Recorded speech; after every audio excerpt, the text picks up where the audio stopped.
그럼 간단히 4가지 발달 단계에 대해 살펴보겠습니다. 감각운동기는 온전히 감각으로 인지를 하는 단계를 의미해요. 아기들은 말도 못하고 글도 읽지 못하기 때문에 온전히 감각을 통해서만 정보를 머릿속에 저장합니다. 위에서 언급했던 아기는 입에 모든 물건들을 넣어보잖아요. 입에 물건을 넣어봄으로써 사물을 인지하게 되는 거예요. 이 시기의 아이들은 대상 영속성을 지니기 시작합니다. 대상 영속성이란 개념은 어떤 사물이 눈앞에서 사라져도 그게 영원히 사라졌다고 생각하지 않을 수 있는 걸 의미합니다. 정말 어린 아기들은 눈앞에서 엄마가 사라지면 웁니다. 엄마가 영원히 사라졌다고 생각하는 거예요. 눈에 보이지 않으니까요. 그런데 시간이 지나면서 좀 더 인지 발달이 되면서 아기는 엄마가 눈앞에서 사라져도 어딘가에 엄마가 있을 거라는 확신을 하고서 안전함을 느끼고 자유롭게 놀 수 있는 거예요.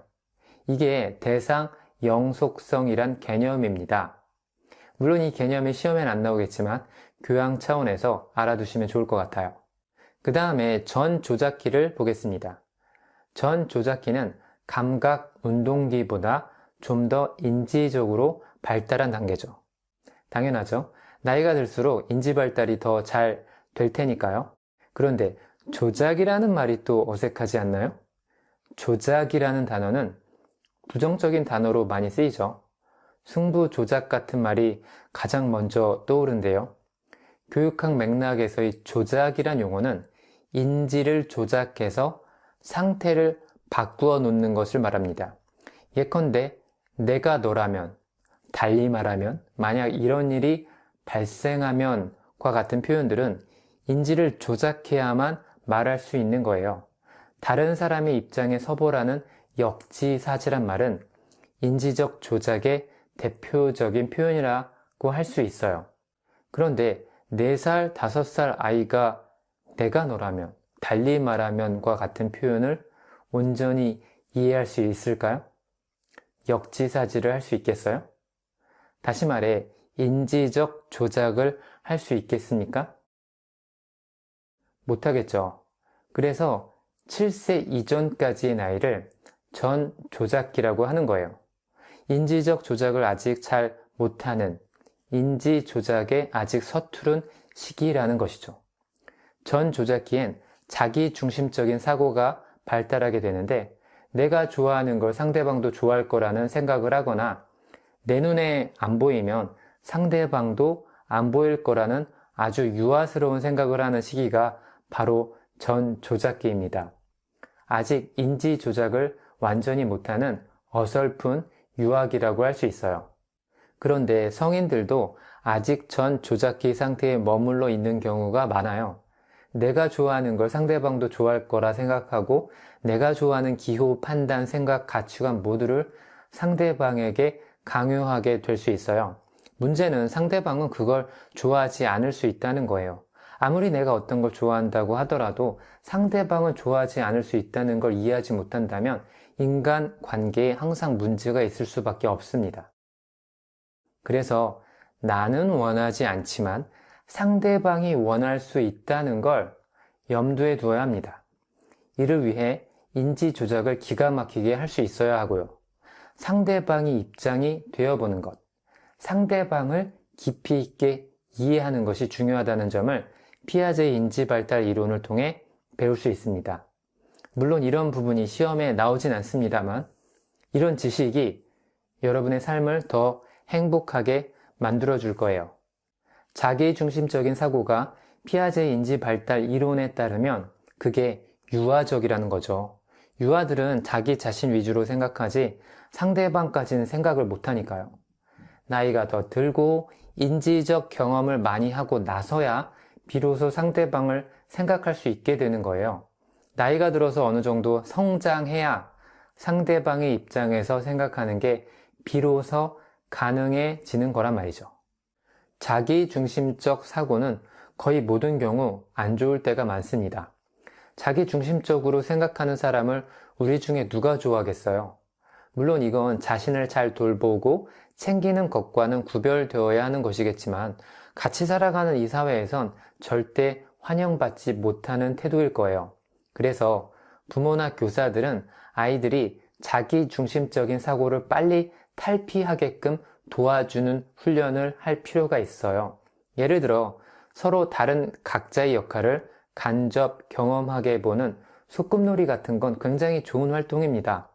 다른 역할들을 경험해 보면서 아이들은 상대방의 입장에 있는 것이 어떠한 것인지 경험할 수 있기 때문이에요. 우리 모두가 상대방의 입장을 충분히 고려할 수 있는 인지 조작 능력을 가지고 있다면 좀 더 행복한 사회가 되지 않을까 생각합니다.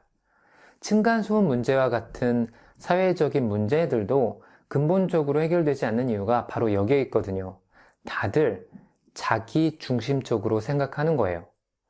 위층에서 사는 사람들은 자신들이 만들어내는 생활소음이 아래층 사람들에게 큰 피해를 줄 수도 있다는 인지 조작을 하질 못해요. 자기들은 피해를 안 받으니까 소음 때문에 스트레스를 받고 괴롭다는 게 뭔지 잘 모르는 거예요. 그래서 인성교육에서 집중해야 하는 부분 중 하나는 아이들이 상대방의 입장을 충분히 고려해 볼 수 있는, 인지심리학적으로 표현하자면 인지 조작을 자유자재로 할 수 있도록 충분한 훈련을 시켜 주어야 한다는 점입니다. 이제 아이가 더 나이가 들어서 전 조작기를 지나 구체적 조작기에 접어들게 됩니다. 전 조작기가 어린이집이나 유치원을 다니는 시기라고 한다면 구체적 조작기는 초등학교 저학년 시기라고 보시면 될 것 같아요. 이제부터 아이의 인지 발달이 점점 더 성숙해지는 겁니다. 여러분이 아이였을 때 생각해 보시면 될 것 같아요. 육체적으로 정신적으로 계속 성숙해지셨고 지금 이 이론을 이해하실 만큼 성숙해지신 거잖아요. 그런데 구체적 조작기라는 용어에서 구체적이라는 형용사가 좀 애매하지 않으시나요? 전 이 용어를 처음 들었을 때 직관적으로 바로 이해가 안 되더라고요. 구체적이라는 단어는 우리가 일상생활에서 자주 쓰는 단어이긴 합니다만, 예컨대 야, 좀 구체적으로 말해봐, 이렇게 말을 할 때가 있어요. 구체적이라는 형용사는 사실에 입각해서 사실에 근거한 이란 개념을 전달해주는 단어입니다. 구체적이라는 것은 눈에 보이는 증거나 사실들의 근거에 있다는 뜻이에요. 그래서 구체적 조작기에 있는 아이들은 숫자나 양, 무게와 같은 개념을 이해하기 시작합니다.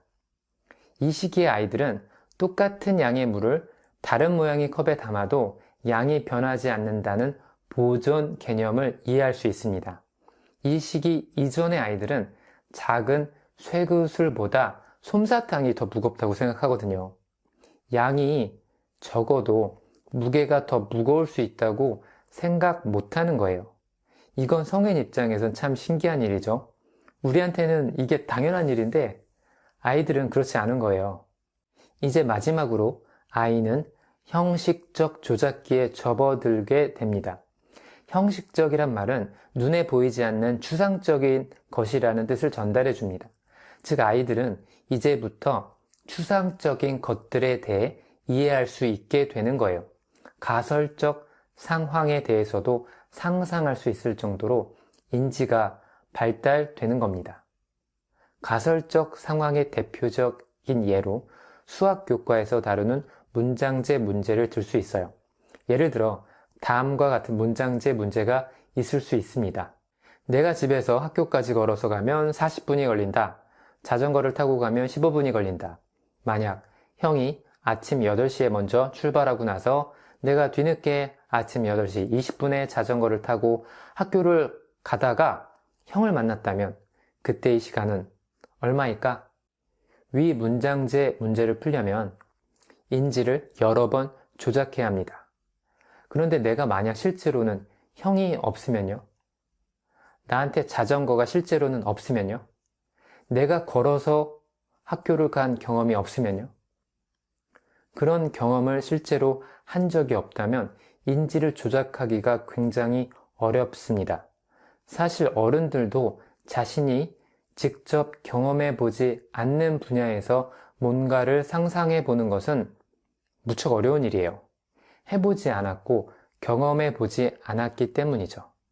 그래서 피아제 이론에 따르면 문장제 문제와 같은 학습을 초등학교 고학년 이전에 시키는 것은 굉장히 비효율적인 거예요. 아이들이 인지를 조작하는 걸 힘들어하기 때문입니다. 걔들이 멍청해서 그런 게 아니에요.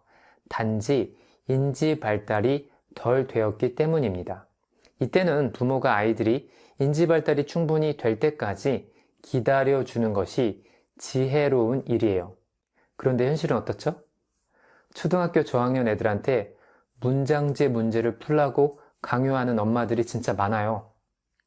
자기한테는 그렇게 인지를 조작하는 게 어렵지 않으니까 자기 애들한테 문장제 문제를 푸는 게 공부에 도움이 될 거라 생각해서 그런 걸 시키는 거예요.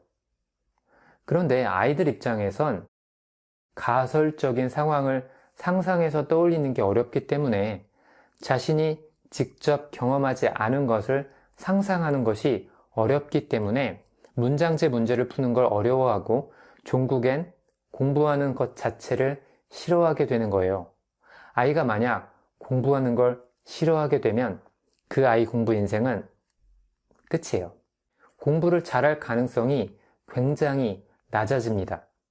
우리 엄마들이 피아제의 인지 발달 이론을 잘 이해하고 있었더라면 그런 어리석은 실수를 하지 않을 텐데 말이죠. 그래서 피아제 인지 발달 단계가 우리에게 알려주는 지혜는 이런 거예요.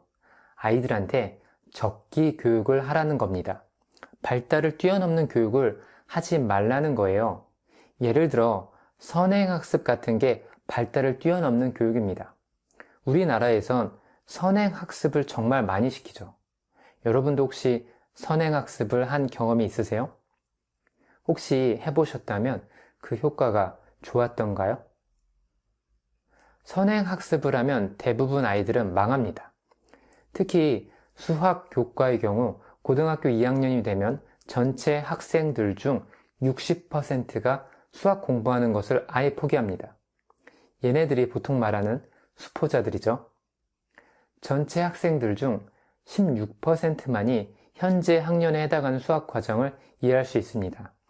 이 말은 나머지 84%의 학생들은 자기 학년보다 더 낮은 수준의 수학 과정을 학습해야 한다는 뜻입니다. 이런 상황에서 무슨 선행학습을 합니까? 그래서 핵심은 아이들이 그 교육을 받아들일 수 있는 준비된 상태에서만 교육을 시키라는 거예요.